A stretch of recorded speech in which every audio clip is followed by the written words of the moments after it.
So this week, we are going to be talking about relationship conflict. Now, last week, we talked about relationship conflict, but we went over an article from WebMD that had a lot of different confusing opinions from the authors in various different books, and Dr. Lisle did a great job setting us straight into what actually is the issue. Thank you again for Dr. Lisle. Did you have a good time talking about that? Yeah, that was fun. Fun and aggravating at the same time. Well, this week, and we actually ended the show last week with a very interesting example from a couple that were having a conflict. And this week we are going to continue. We have 5 different situations of actual relationship conflicts, so real life examples from listeners or just other type of situations. So we're going to go over them through that. Dr. Lisle, anything that you want to say before we start about just how to look at relationship conflict? Yeah, I think what we'll do, I mean, the lens from which I view relationships, the fundamental lens is a perspective that if a relationship is wrong for one person, then it's a wrong relationship. And so there's nothing in this thing that is meant to be self-sacrificial. So the concept here that we're after is that relationships are worth being in if they wind up generating happiness, if their overall balance of the person's life is improved. And if it's not, then the relationship, there's no particular reason to, quote, save it or put it on life support or dissect it or anything else. So so this is, relationships do have conflicts, and sometimes those conflicts can make you feel like maybe you don't want to be in it. That isn't necessarily, those feelings aren't necessarily prescriptions. They are certainly important evidence to look at carefully and to try to understand what values are signaling to one that they may be better off somewhere else, and then we try to reason it out from there and run experiments to try to see whether or not we can improve situations. So from that perspective, I'll be interested to hear what these scenarios are, and we'll try to look at it through that lens. Okay, great. So we're going to go over the first situation. This is from a listener. And by the way, I really want to thank our listeners for listening in and emailing me these scenarios and different situations. If you ever have a situation, if any listeners out there have a situation that they'd like to get some help on, like to get some clarity on, feel free to email us at beatyourgenes@gmail.com. Or you can call in live. We are live on Wednesdays. And actually, we started live today at 7:30 p.m., but next week we are going to be starting live at 8:30 p.m. Pacific Standard Time. So the call-in number there is 657-383-0751. And if you feel like that's not a good time for you, send me an email. We can coordinate. We can talk about this off-air, pre-record it, and then put it back on air for the benefit of all the listeners. Again, the email address is beatyourgenes@gmail.com, and the number to call in is 657-383-0751. All right, so let's go over situation number 1. This is from our listener, and he emails us, and he says, can you guys talk about, in quotation marks, last-minute resistance and what it is from an evolutionary psychology standpoint? To give you an example of what last-minute resistance is, I date a girl, we get to bed, so far everything is good, and then she starts acting like a little brat. The general symptoms are she's not compliant. She may say stuff like, don't touch me there, or don't kiss me there, or I don't do oral sex, etc., etc. I feel like she's playing mind games rather than being into the passion experience that we both want. It's a huge mood killer for me, and I really don't know how to handle it, especially that I've been hearing a lot in social media about this politically correct rape culture. I've read that some females want to be, quote, chased and overpowered at the initiation of sex, as I thought that it raises their estrogen levels and makes the experience much more enjoyable for them. But I'm not sure, and I'd love to hear your perspective on the issue. All right. Let's see. First of all, let's try to break things down so that we have a system for looking at all problems, and we can learn in this way. First of all, feelings are involuntary reactions. So people have feelings, and feelings are signaling mechanisms to tell the organism about the presence of some value proposition. The value proposition could be a crocodile in a river, at which point you're terrified, or it could be somebody dropping a piece of almond roca in your mouth, at which point it would be a good thing. And so your feelings are if they're neutral, there's nothing going on in the environment that is signaling any particular significant gain or loss.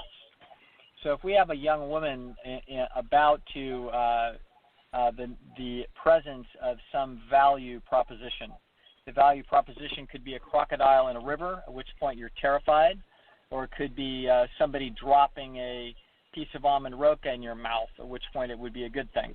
And so your feelings are if they're neutral, there's nothing going on in the environment that is signaling any particular significant gain or loss.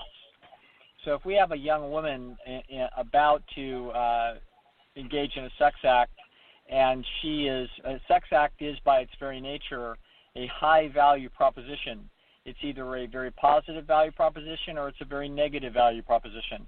Sex is expensive to organisms, and it's extremely expensive to human beings. In nature, in the Stone Age, there's a 1 in 20 chance that an act of unprotected sex with a fertile female will result in a pregnancy. Pregnancy is obviously an extremely expensive proposition for a female, so she actually is trying very hard to use all of her instincts to try to only have sex in circumstances that would appear to approximate an ideal choice relative to her opportunities in that local time in her life. So if you think about it, if you think about the total cost of a pregnancy to a female, the cost is phenomenal. It's on the order of, let's call it 3 years of life, sheer total child rearing. In other words, when you're raising a kid between, that's going easy, okay? It's at least 3 years. So if you have 3 years or 36 months divided by 20, which is a 5% chance, the minimum way to evaluate this risk is it's essentially a couple of months of life. So as a result, that female should be ambivalent as hell about this situation. Now, if you've just gotten to know this girl, so the reader apparently, or our person here, or listener, has obviously this is not an established relationship. It's not a relationship where there's a great deal of knowledge and complete acceptance. People are still being vetted. And what he's describing here is a standard operating procedure where the male is certainly much more interested in pursuing this thing and has much less cognitive dissonance about it than the female. Female is going to have independent neural circuits inside of her head. So some of those neural circuits can be all excited and feeling like this is a really screaming deal and that this is something that she should do, i.e. telling her to allow herself to be screwed. However, she has other independent neural circuits that are walking around this problem and scanning it. And they're saying, well, wait a second, are we sure we know what we're doing? This is very expensive. There's a significant statistical likelihood of pregnancy. Be careful. What do we know about this guy? Is he going to stick around when we're done? What's going to happen? Is he going to be slugging it out with me for the next 5 years in the jungle and protecting me and the infant?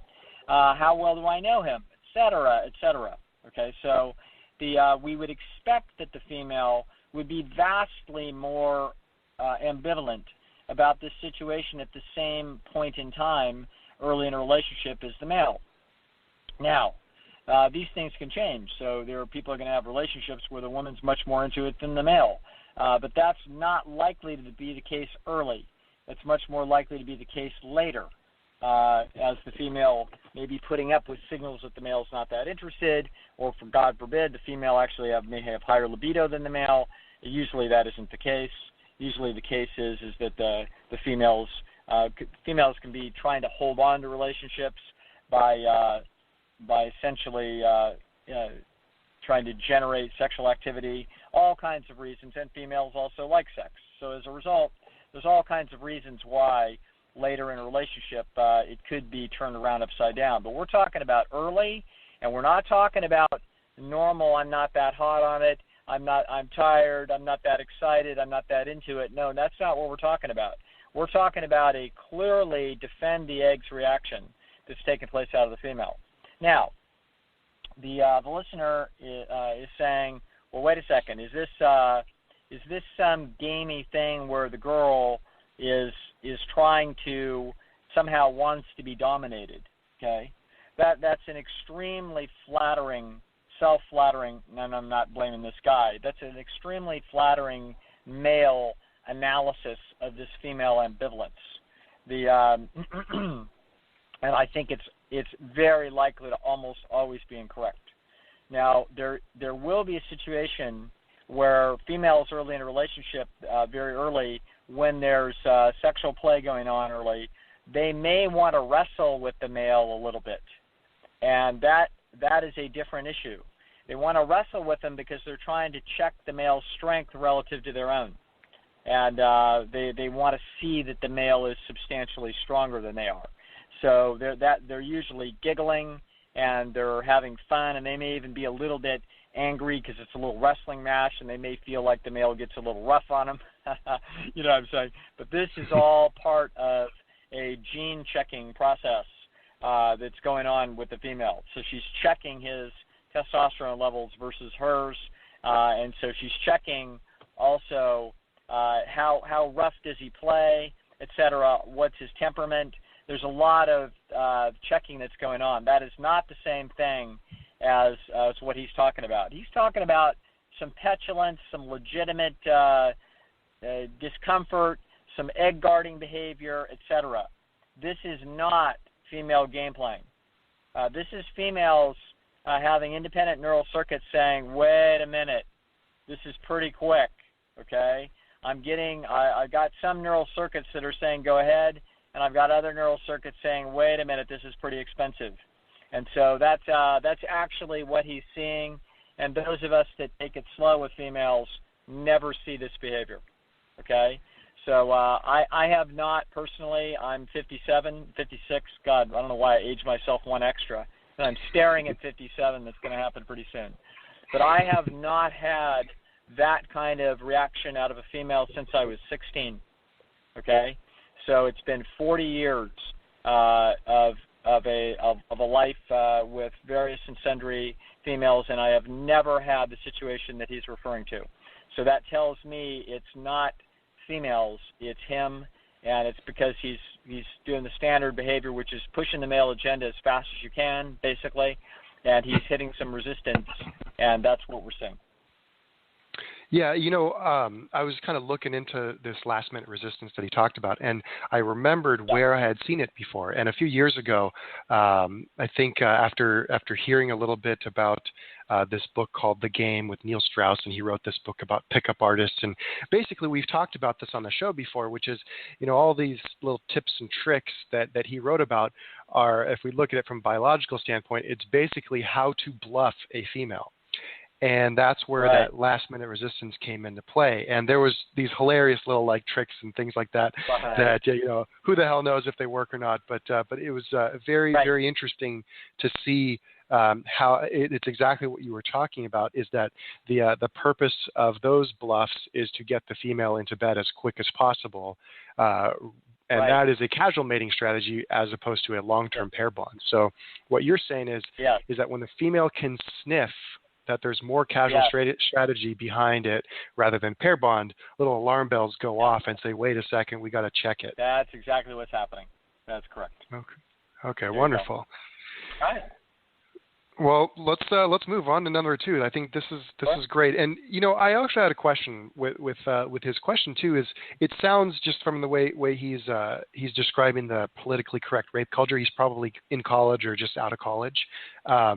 Real quickly, I've heard this a little bit on social media. I'm not really in college anymore, and so, but I've heard this a lot. If you go on Facebook or social media, there's all kinds of different posts here and there, and they're most typically from very disagreeable people about how there's this rape culture going on. Can you kind of shed some light as to why that's happening? I actually don't even know what people are talking about. I don't know what they mean by rape culture. The males and females have always disagreed about males and females are inherently in conflict over sexual activity. And so the males are going to be pushing agendas, and the females are going to be defending against them as they deal with their own ambivalence over the situation that we just described. And the females are also have to, even when males feel incredibly sincere, they could be lying to themselves with their self-deceptive apparatus, and they could be playing casual mating strategy while they believe personally that they're playing pair bond strategy, but they still want to push the agenda. So as a result, you're going to find a conflict of interest with males and females, and disagreeable males are going to wind up using all possible angles, including the disagreeable ones with low conscientiousness, will effectively rape females outright, or they will pressure females very hard and be rough and make it very difficult for females to defend themselves. So, that's always a very low percentage of man-woman dynamics. It belongs in this corner. It's because only a certain percentage of males are both very disagreeable and with low conscientiousness.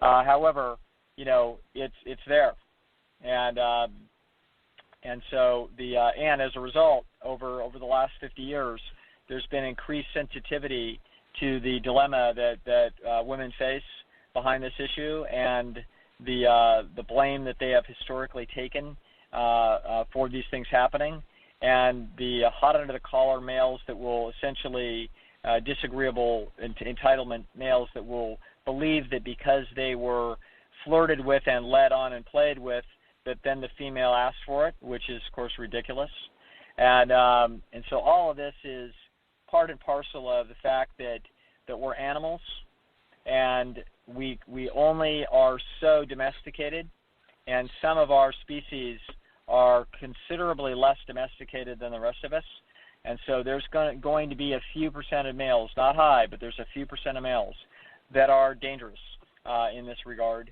and they're not going to rape people on the street, but they'll damn well rape people on second dates or first dates when they thought that they got all kinds of positive feedback and everybody had some alcohol and what the hell. And so that's something for everybody to. There's no sense in when I hear these ads on TV about anti-rape ads, I'm like, you got to be kidding me. Like, that's a totally worthless public ad, because the truth is that the males that are responsible are not for the problem are not the males that are going to be paying attention to anybody preaching to them. Mm-hmm.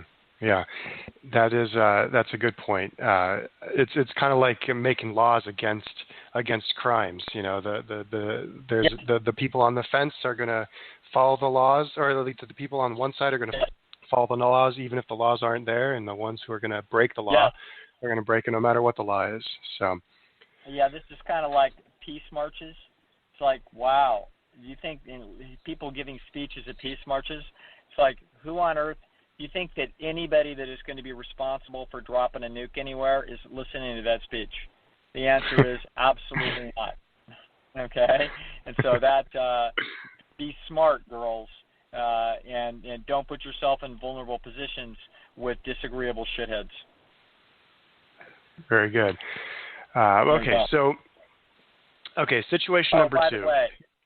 By the way, the research literature clearly shows that there is one characteristic that will absolutely predict who's going to be a rapist better than anything else, and that's narcissism. Okay, which is effectively high disagreeability.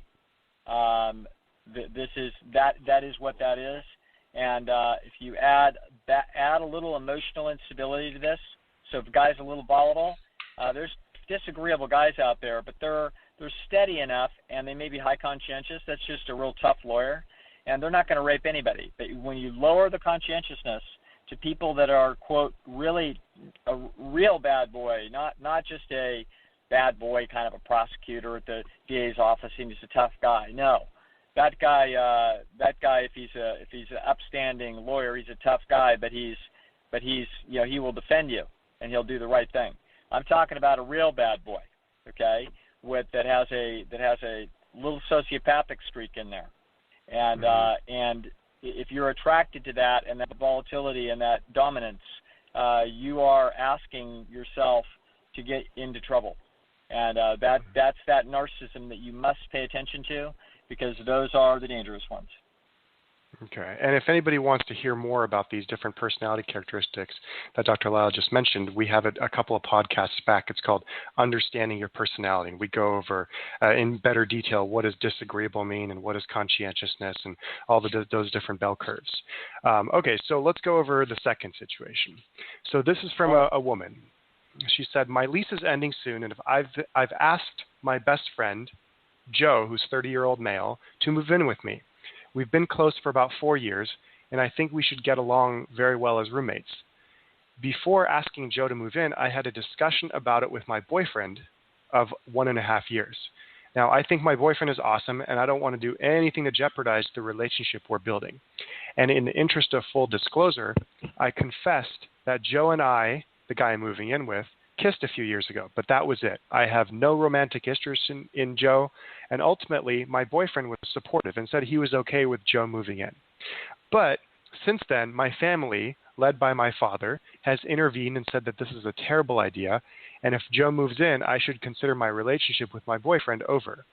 My dad says that that my boyfriend won't object because he's a good guy, but no man would honestly be okay with this, no matter how much he trusts his girlfriend.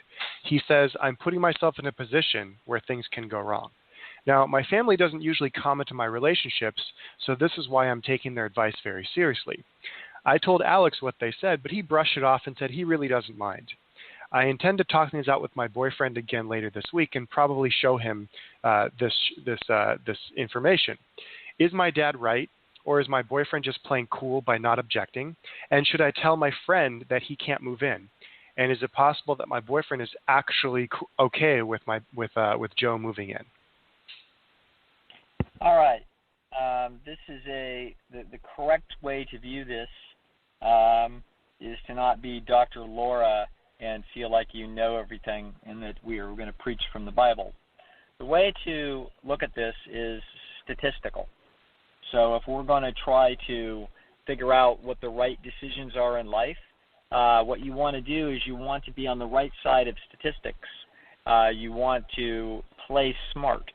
So that's why you don't gamble your life savings on one stock, no matter how promising some analyst thinks it is. The right thing to do is to try to play intelligently and have the optimal risk-reward relationships guide your decision-making. Now, in this case, I can understand the young woman's confusion. She sounds like her lease is up. Therefore, I don't know what that means. That she needs to find a roommate to afford the place that she's living in. Now, statistically, let's talk about what's happening. If she and this guy kissed 4 years ago, then their mate value is relatively equivalent, or that kiss never would have taken place. So if she's an 8 and he's a 4, she never would have kissed him, okay? So the point is that they are reasonably equivalent in terms of mate value, or that wouldn't be that situation. Now, I would agree that she honestly introspects and can tell that she has no interest in this guy. And because her boyfriend is picking up those cues from her, he is very confident. He's being honest too. He's like, I don't see a problem. Okay, so everybody's playing honest in all probability. The problem is that our friend Joe over there, if he kissed this girl 4 years ago and they're friends, he is unlikely to have zero sexual interest in her, unless she goes on to tell us that he's gay and the kiss was experimental to try to turn him. Okay, but if it's not, okay, if that's not the circumstances, then it's I don't recall kissing a girl in my lifetime that I didn't want to sleep with. Okay, and so as a result, she appears to qualify for him in terms of a sex partner. This is now a bad idea because Joe, the friend here, is going to be going to sleep at night with a perfectly good set of eggs that he's already really friendly with, 12, 15 feet away. And that's going to like percolate. That's going to be like Chinese water torture dripping on his forehead, trying to get him to do something about it. Now, what he's going to do about it, he's going to, 90% of his psychology is going to be honest and just be a decent guy, and 10% of it, he's going to be running a little ad campaign against the boyfriend and a little ad campaign for himself, okay? And so the dad, of course, has seen enough of life to know that this is exactly the kind of situation where all hell breaks loose. And statistically, I would say the odds are that they get away with it, but that isn't the point now, is it? The point is, what's the best decision? Not is this a decision that we can get away with. If we have a basketball game where the game is on the line, and we've got a 95% free throw shooter and we've got a 60% free throw shooter, and we can choose which one we're going to have shoot our free throws, the right one to pick is the 95% free throw shooter. So we go with the odds. This is a bad odds situation. You can better believe that this young woman's relationship with her boyfriend is going to have its ups and downs. And you can better believe when it has its downs that right there she's going to be using other minds, including her friend Joe right there, who's going to be real handy, as a guidance system to try to analyze who is being fair, who is being unfair, and what decisions should she make about it. When she does that, Joe is going to have a conflict of interest in this. He's like a judge trying to judge a company where he holds a bunch of the stock, okay?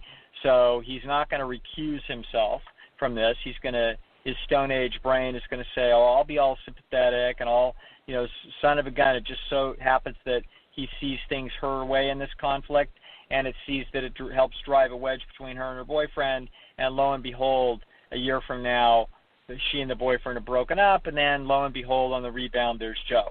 So the problem is that this is not a benign relationship with respect to her other relationship, and she shouldn't do it. Now, if it turns out that they've got some kind of rush urgency behind their financial situation, and she needs to have help and have somebody move in right away, and he needs a place to live, then my attitude is no problem having him move in for a month or two, okay, while he finds another place, they get settled down, she interviews her roommates and gets some female in there. So that is the appropriate way to do that decision. It is not a time bomb that's with a short fuse. So I'm not worried about a couple of months, but I am definitely worried about a longer-term situation there, and it's not smart. You'll get away with it a whole bunch of times, and a lot of people do, but it's a losing strategy, and I wouldn't do it. Wonderful. That sounds like something my dad would say.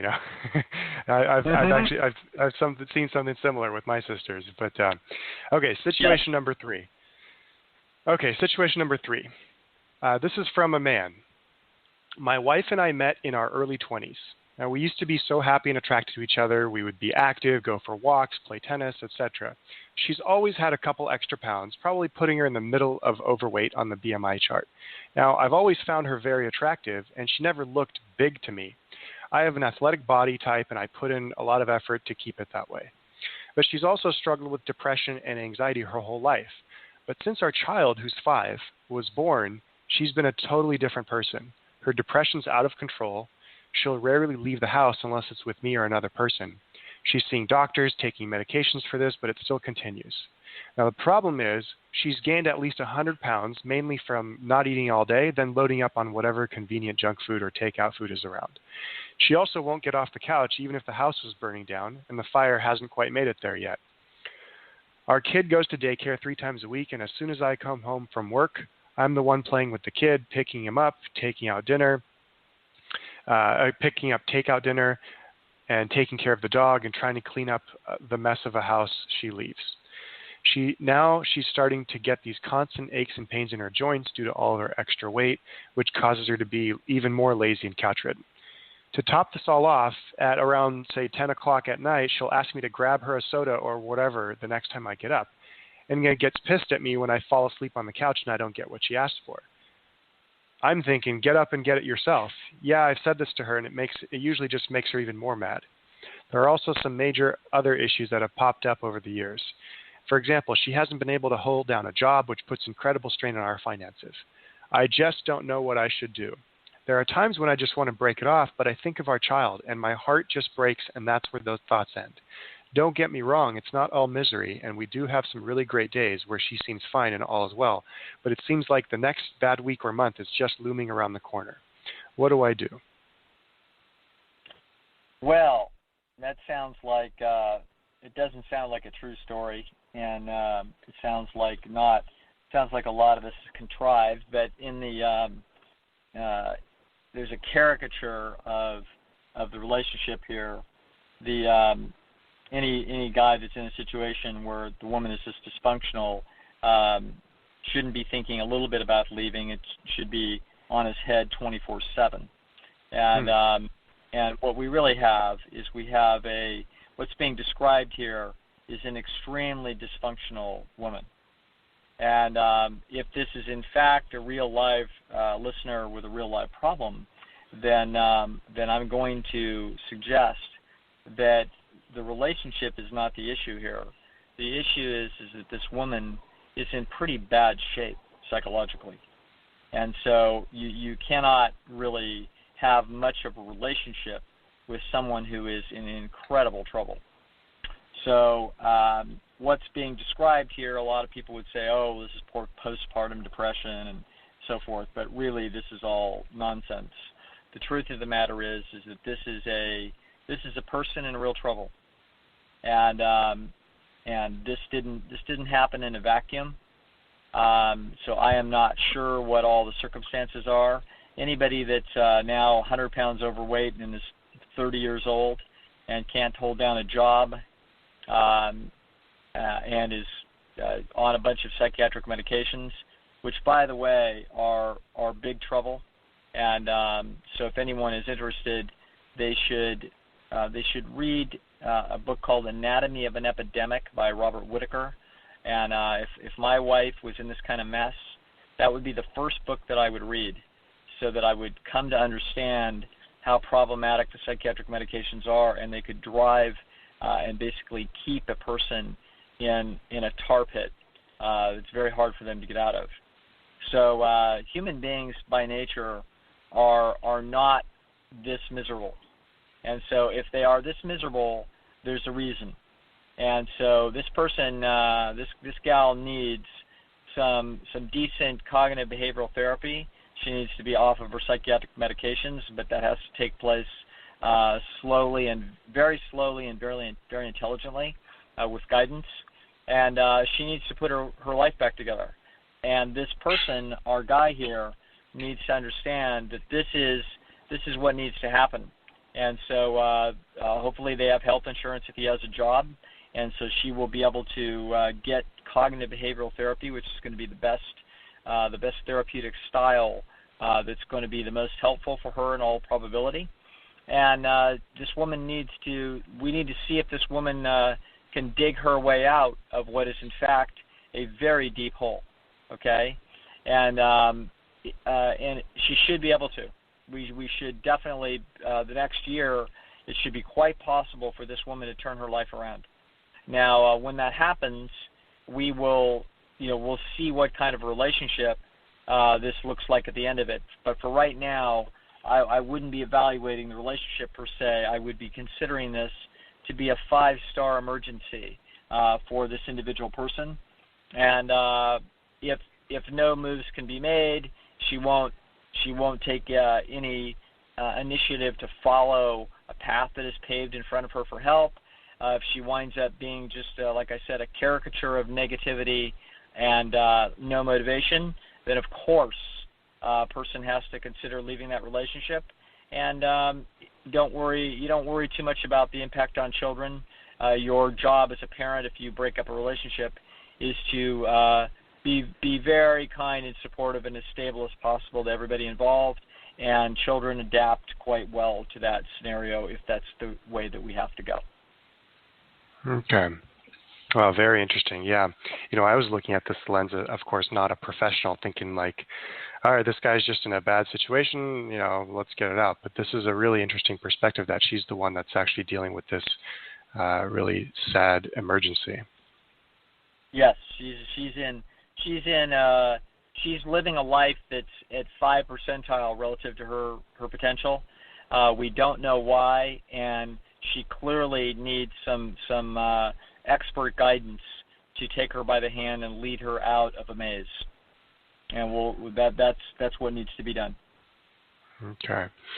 All right. So our next story here, our next situation, and this is from a woman who's dating her boyfriend. So my boyfriend Steve and I have been together for over a year now, and things are great between the two of us. But after moving back home and closer to Steve, I realized that many of my friends from home have grown apart or moved away. So I didn't really have any close friends. So I started joining meetup groups and connecting with new people, and am slowly rebuilding my social circle.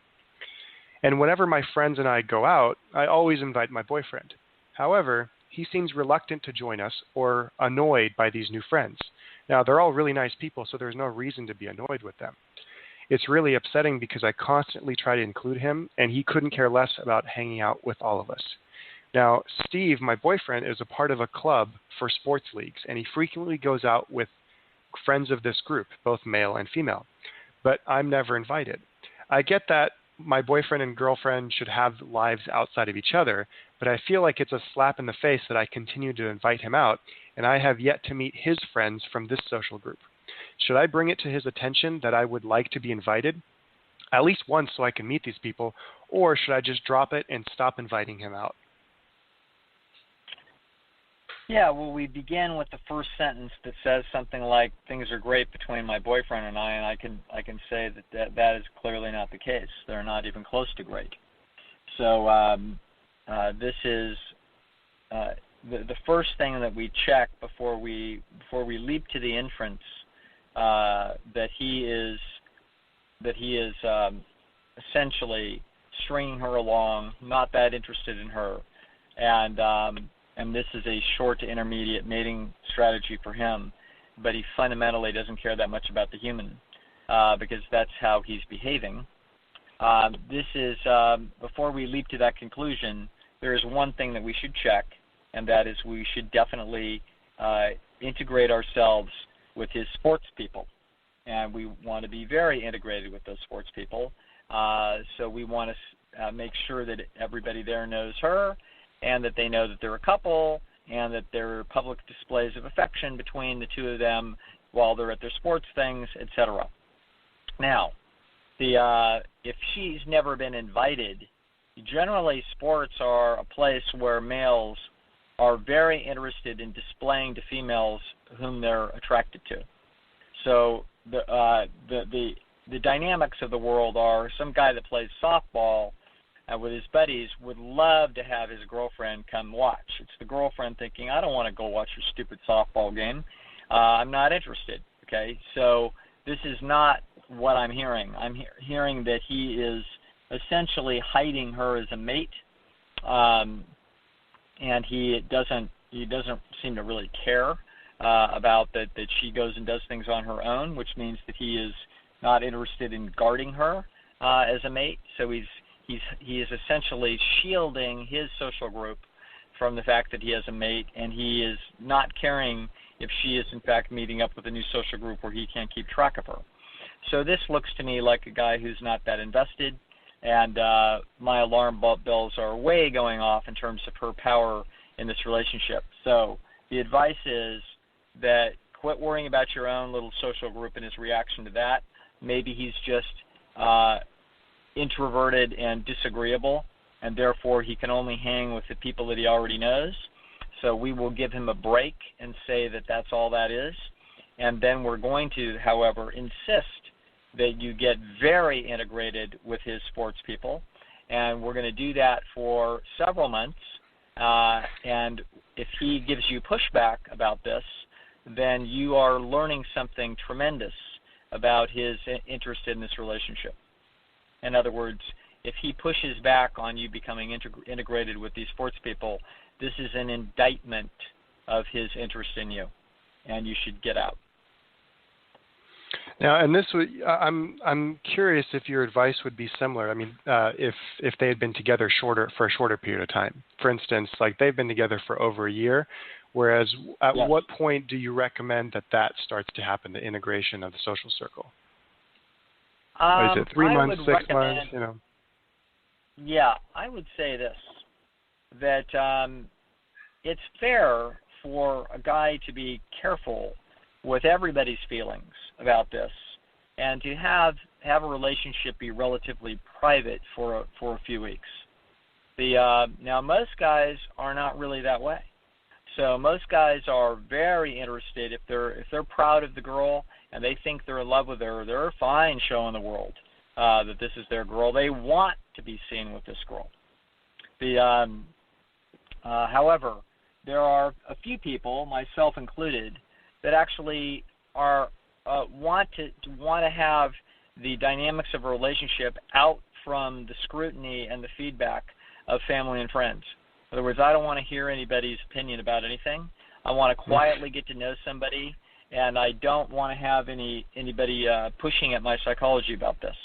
So I will move slowly on that, and so it might be 2 or 3 months before I would introduce a woman to my social circle at all, and then I'm going to be selective about that, etc. So, however, I've gotten feedback over the years that sometimes people felt that I was not that into them, and that is why I was doing that, and they were slightly insulted. And I have to tell you that there was truth in that. It was absolutely true that I was not so sure how interested I was, and I was taking my sweet time. And so, and maybe I was pretty interested, but I didn't want to go through the rigmarole of building up a social expectation that I was going to then have to unwind. So there are reasons for a guy to take it somewhat slow, but a year is ridiculous. Okay, a year is completely ridiculous. And if a guy is, and particularly if a guy has a significant social group and he does not invite the female to it, this is the hallmark of a male who is hiding that female so that he can pursue other possible relationships in a separate social domain. And that sounds like what is happening here. And so we will make the test by her pushing the envelope, pushing her way into that social group, and we'll find out how he reacts to that. For all we know, there's the mysterious couple's problem of poor communication that we talked about last time as being so ludicrous. And so there's a possibility that he would be delighted that he has been too quiet and humble to assume that she would want to join his social group. And so perhaps if she expresses that interest and enthusiasm for this, maybe he will be delighted to show off his athletic prowess and show her off to his friends. I doubt it like hell, but he is not guilty until he's guilty. So we will pursue this and find out what happens. Wonderful. Okay, so our last situation, this one's a little bit long. So if we want to analyze this and it takes a little bit longer, we can continue next show and continue off. So you just let me know if we want to spend some more time on this. Okay, the story is this is a male. And okay, here we go. My wife and I are from a South Asian background. I met her through my mom, actually, because my mom called in her parenting chips and told me that she would not die peacefully unless I married someone from our background. Now, before meeting this woman, I made sure to keep myself attractive. I followed my dreams, have a high-paying career, kept working out in college till I got my physique as close to a celebrity as possible, and have different hobbies. And so before meeting my wife, I had a few relationships with women from all kinds of different cultural backgrounds, and I had a really healthy and interesting sex life. But this all came to an abrupt stop when my mom was diagnosed with breast cancer. It's a bit of a wake-up call for her, and as her traditional responsibility, she wanted me to find a wife before she passed away. So I told her about the girlfriend I had at the time, but my mom was adamant that she wanted me to only marry someone from our cultural background. So that's how she introduced me to my current wife. So I met my current wife 1.5 years ago, And I didn't go into it resenting her or my mom for that matter, because I understood where my mom was coming from. She and my dad had done everything in their power to provide the best life for me in the Western world. So the least I could do was maintain our tradition for one more generation. So I kept an open mind, and I soon came to realize that I really clicked with my wife. So we went on about 15 dates over the course of 6 months. We kissed multiple times, but I never wanted to attempt to have sex in case word got back to her parents or mine. She would always say that I had a great body amongst all the South Asian guys she'd seen, so at least I knew she was sexually attracted to me. Then both of our parents did a status update, found out we both liked each other, and told us to proceed with marriage arrangements. I wouldn't have thought I could be so lucky to meet a girl from my background like my wife, because I literally had never seen a girl from this type of cultural background as pretty, nice, and considerate as she was. So after we got married, we moved in together and began our lives. I did my best to be the best husband that I could. Didn't ask her for much, helped with chores, take care of the food, her taking care of the food, me taking care of cleaning. I kept up with my Casanova days and made sure to bring her flowers every few days, desserts, surprise dates, and jewelry. But our sex life was another issue. I think this is where I made the mistake and should at least try to initiate sex when we were dating so I could set my expectations. She asked me on our wedding night how many women I'd been with, and I told her I'd slept with about 8 women with relationships, and I had about 10 one-night stands. When I asked her the same question, she laughed it off and said, "I'm not as slutty as you are." So in my mind, I thought she probably only had sex with 1 or 2 guys a handful of times. So in our marriage, we'd have sex a few times a week, but it was often me putting in most of the effort, and she only wanted to try 2 of the most common positions. I asked her to try some new things like oral sex or anal sex or other things, but she said all that stuff was dirty and that she wasn't as slutty as I was. So instead of being bothered, I kept up myself, focused, and just kept treating my wife like the queen that I thought she is. However, over the last year, she's put on about 20 pounds. I don't bring it up, but it just feels like one sign, just another sign that she isn't putting as equal an effort as I am to be attractive to each other. She isn't putting in the same effort as I am as in my past relationships, where girlfriends would at least would bake me something or something to show me their appreciation of me. But the big problem is I recently discovered a secret she had. I was fixing her computer as a surprise, and I stumbled upon a bunch of different videos. I opened the first one, and it looked like she was holding the camera and a man standing behind her. The name of the video was called Bar Pickup Number 3. So she set the camera down and proceeded to have foreplay and then sex. Everything I saw in the video was what she didn't do with me, but she was doing with this man. The whole 9 yards. It hurt me inside. I went through all the videos. In total, I counted about 27 different men with 50 different videos. The problem is my wife had called me a slut for sleeping with half as many women, most in longer-term relationships, and here she was taking videos of herself having sex with bar pickup number 3. So I confronted her, and she had a big breakdown. At first, she accused me of snooping and digging around in her private life, but I was simply trying to surprise her with a fixed computer. And I told her that I understood why she wasn't willing to try something new, because she was probably burnt out from all the bar pickups she had in the past. So she started crying and admitted to it all, saying that she was just exploring her sexuality. I was frustrated, so I slept on the couch, and the following week I didn't try to initiate sex at all. I felt cheated and betrayed. And my wife told me a few times that she's going to try and remember how to give oral sex and do anal sex and all that stuff. But I just told her I need some time to think about it. On top of this, she started bringing up how we need to start thinking about children. What should I do? I want to work on our relationship, but I feel betrayed. I don't really feel attracted to her anymore. Some of it's because of the weight gain, but now it's more so that she lied to me about her sex life and how far I saw she was willing to go with complete strangers versus me, her husband. What should I do? I feel like I put in so much effort and I get so little out of it. Well, sounds like a very exciting, bizarre story, and let's break this down in from a few perspectives.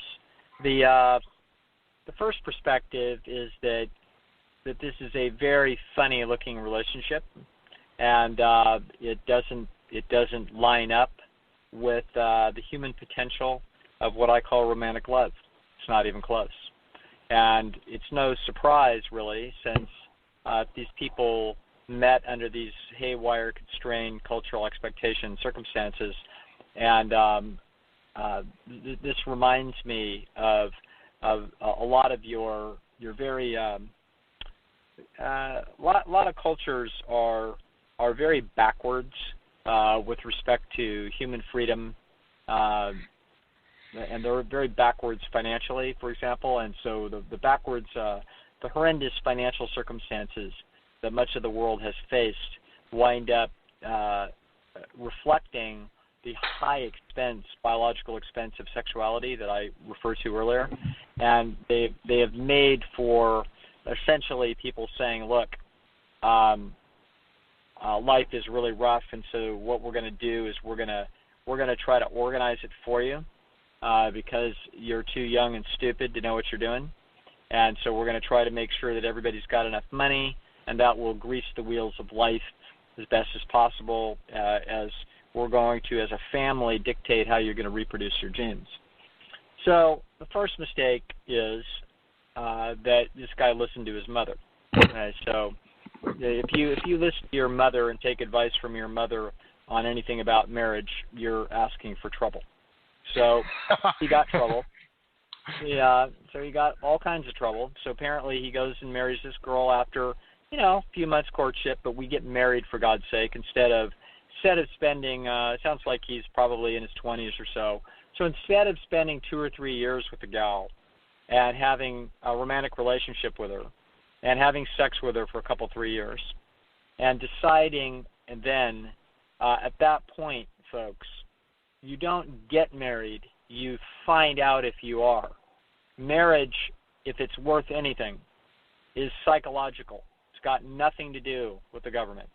It's got nothing to do with the law. It has to do with who you are as people and what you think of each other, and whether or not you have decided after vetting this person for 1,000 days, whether or not you are on their team, and by God, you want to be there and you don't want to be anywhere else. That's what a marriage is. Now, other people don't do it that way. They have their mother tell them what they ought to do, and then they wind up in a mess like this. So clearly what we have is we have a young woman who, for whatever reasons, it's amazing to me that any woman that had 27 sex partners on videotape is a woman that married who her parents thought she should marry in a traditional relationship. This is like one of the most haywire things I've ever heard, and it doesn't add up, but we're going to just suppose that it does add up. So clearly we have an individual with some pretty weird circuits inside that head, and so that is not a very evolved, self-aware human, and therefore what we have is we've got a haywire relationship. So my way of thinking is now, thank goodness that there's no children yet, so therefore we can back up, and you know how there's an old saying that there's never time to do it right, but there's always time to do it over. That's if you hurry and nail a 2x4 up in your house in the wrong place, it's going to screw it up, and you're going to have to pull it out and measure it right and do it right the second time. So as far as I'm concerned, this guy right now doesn't have much of a relationship. He really doesn't know who the hell this person is very well. And what they ought to consider is that they're dating, that they're not married. And we'll see whether or not they become married as they now actually find out about each other, and that they bring the communication here to reality. So this is if this is truth, and if this is a true story, it's unlikely that this girl has the chops to do this. Our guy sounds a little bit naive and young, and maybe a little bit overly agreeable, and almost a stereotype for this sort of culture. And so he's taken his mom's direction, and he's taken it to heart, and he's worked hard to get a high-paying job, etc. So he's obviously got some intelligence. So I'm going to speak to that intelligence right now, that you've not found the love of your life. Okay, that's not what this is.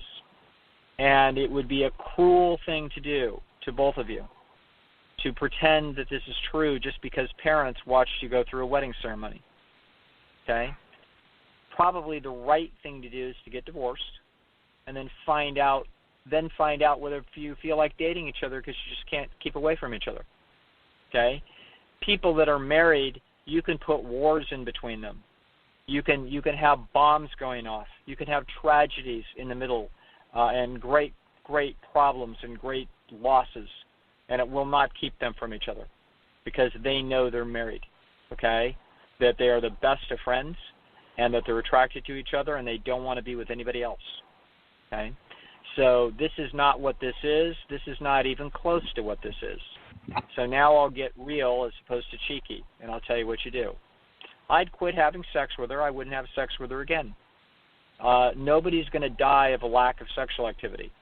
So just take the next 4 to 6 months and get to know each other as people. Talk about everything. And what's on the table here is to say, look, where we are right now, we don't have a romantic love relationship. But let's get to know each other really well, and let's find out. Let's fight for it if it's worth fighting for.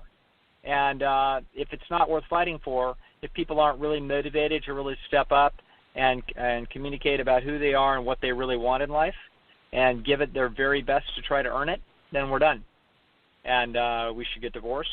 Call this a bad date, bad idea, bad decision, and move on, because there is promise out there for an appropriate relationship for both people, and most importantly, for this individual who's very sincere in trying to do it right.